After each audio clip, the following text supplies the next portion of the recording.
Imagine hating your job so much that when a full-blown zombie apocalypse breaks out, your first thought isn't, oh god, I'm gonna die. It's, wait, I don't have to go to work tomorrow. That's Akira.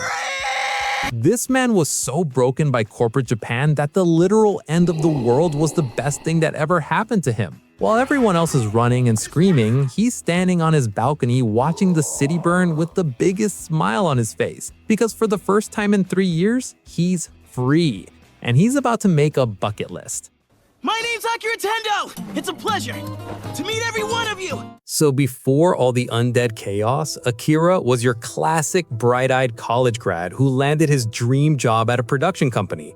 Day one energy, suppressed, ready to change the world. Fast forward 3 years and this man is a husk. His boss Gonzo, think every terrible manager you've ever had rolled into one sweat-stained suit, has him working 18-hour days, sleeping under his desk, getting screamed at for breathing wrong. His apartment looks like a crime scene. Dishes piled up, cockroaches have roommate status. He hasn't hung out with friends in months. Oh, and the girl he liked at the office, Otonashi? Yeah, she's sleeping with their boss. Akira finds out in the most brutal way possible, walks in on them.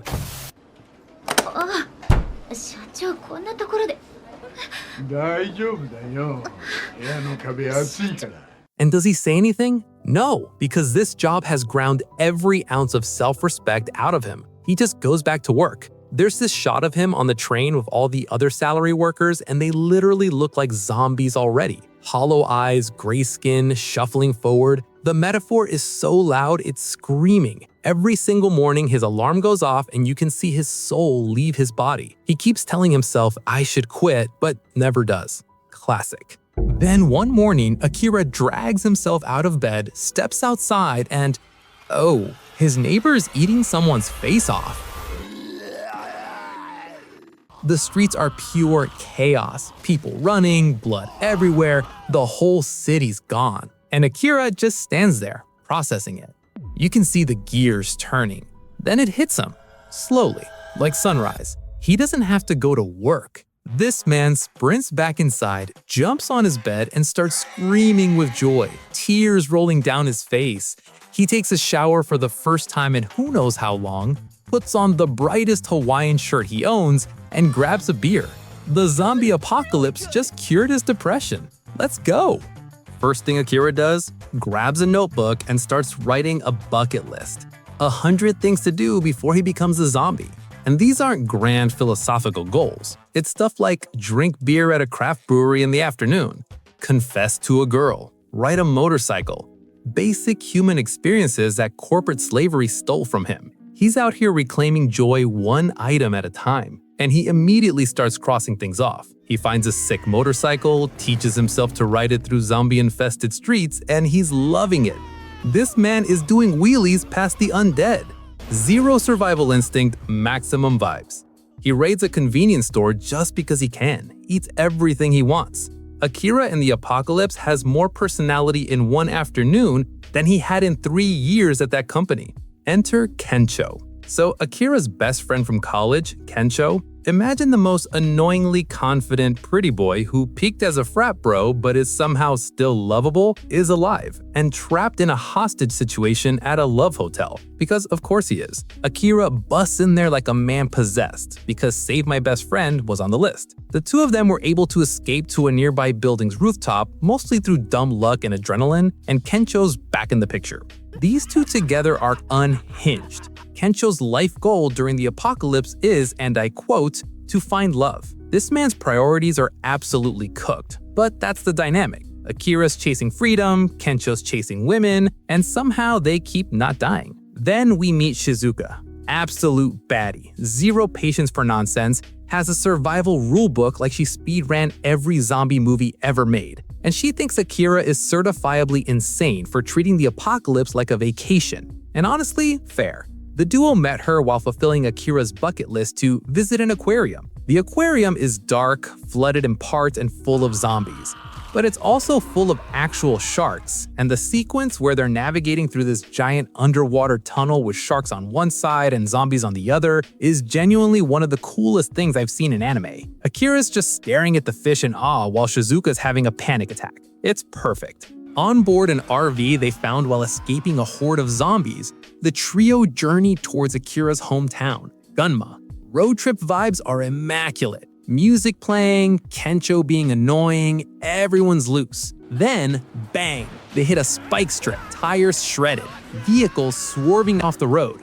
Total chaos. Before they can even process what happened, a group of survivalists rolls up. These guys have been laying spike strips to trap travelers, and the deal is simple. You want your vehicles fixed, you work for it. Cheap labor disguised as help. And then, Akira sees who's running the whole operation. Chief Kosugi, his old supervisor from the company, the man who made his working life hell before the apocalypse, standing right there in the middle of the end of the world, still barking orders, still exploiting people, still running the exact same playbook. This man saw civilization collapse and thought, perfect, no labor laws. And for a second, just a second, you see the old Akira flicker. Months of freedom and bucket lists and living on his own terms, and one look from this man almost puts him right back in that box. That's how deep the conditioning goes. Kosugi sees it too. He knows exactly how to work Akira, make him feel like he can't survive without someone telling him what to do. But Akira's different now, so he stands up straight, looks Kosugi dead in the face, and refuses. Not this time.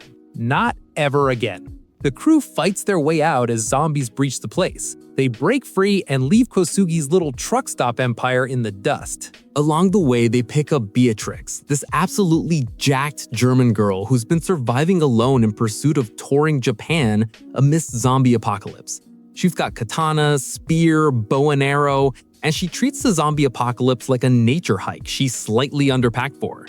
She slots into the group immediately because she matches Akira's chaotic energy, but with actual survival skills. Akira's group finally reaches Gunma, but they get more when they bargain for when the joyful family reunion ends in a zombie attack initiated by Higurashi, Akira's old classmate, because he has his own bucket list of wanting to turn Akira into a zombie. What a jerk! So here's where the anime decides to rip your heart out. We get a flashback to the villain of this arc, Higurashi. This dude's backstory is painfully relatable. He was a normal kid with friends, used to love going to the pool, but as he got older, he just withdrew. Classic introvert spiral. By college, he's trying to put himself out there with extracurriculars and it's going nowhere. Then he sees Akira, this effortlessly magnetic rugby bro who walks into any room and immediately becomes the center of it. And something in Higurashi snaps, because Akira was supposed to struggle too. New setting, new people, he should have been just as lost, but he wasn't, and Higurashi decided to hate him for it.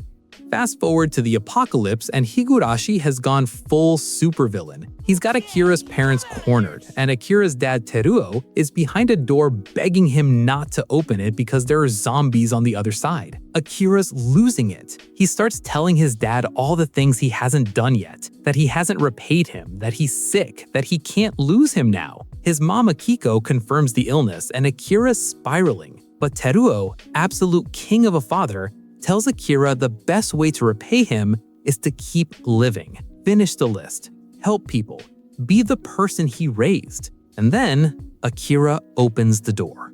Zombies pour in. It looks like everyone's dead. Akira stumbles out looking fully zombified, and Higurashi is gloating, standing on top of a digger looking down at Akira like he finally won. Except, plot twist, Akira suddenly snaps back to life and drags this man off the digger by his ankles because it was all fake.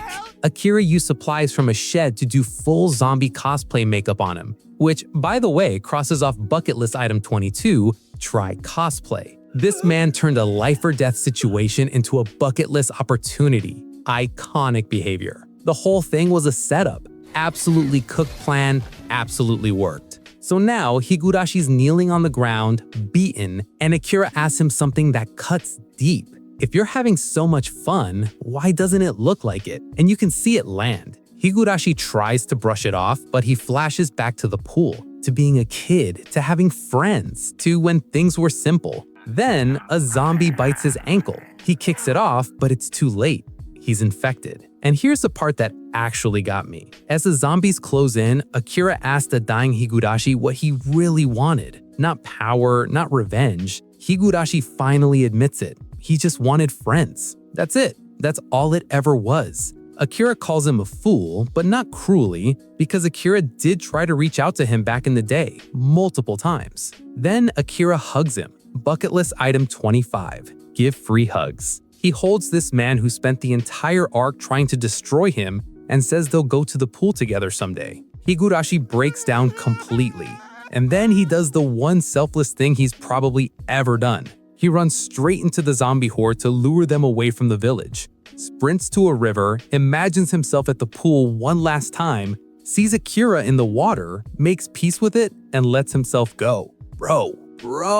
Meanwhile, the crew and the surviving villagers are bolting for the fence, but zombies are everywhere. Then Beatrix comes in, still riding a water wheel she'd been on earlier, and crashes it into the fence to bust everyone through. They hit the forest, but the suspension bridge is destroyed. They're trapped. Until Kumano, the carpenter they met earlier, shows up with a brand new bridge he built because he saw the chaos from a distance. He throws one end across, Akira and Kencho hold it steady while everyone sprints over. Then they jump off holding the ropes and slam into the cliff face. Carpenters stay undefeated. As they climb up, Kencho says Higurashi was a fool for just wanting friends, but Akira gets quiet and says he could have easily ended up the same way. At the top, Akira's dad is waiting.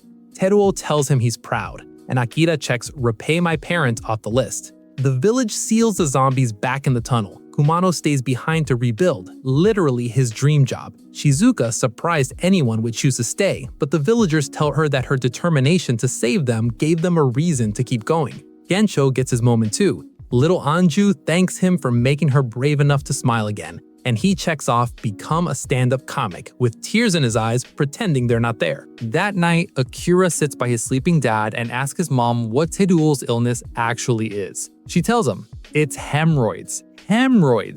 This man put them through all of that emotional turmoil, and his dad just needs bum surgery he's too stubborn to get. Akira's face is priceless, but it lights a fire. Akira decides they're leaving the village to find the cure for the zombie virus. Partly to save the world, partly to prove to his dad that doctors aren't that bad. The whole crew writes new bucket list items. Kencho wants to bring Japan laughter. Shizuka reignites her dream of becoming a doctor. Beatrix wants to restore Japan's natural beauty. They end up with 86 items total between them. The village sends them off. Shizuka gently tells old man Hikoe she's not a kemi. Kencho promises Anju he'll come back. Akira hugs his parents and vows to return with a cure. Then the crew hits the road, heading north with zero plan, maximum vibes, and a notebook full of reasons to keep going. Destination? Hokkaido. If you watch till the end, you're a real one. Subscribe, drink some water, touch some grass, and I'll see you in the next story. Peace.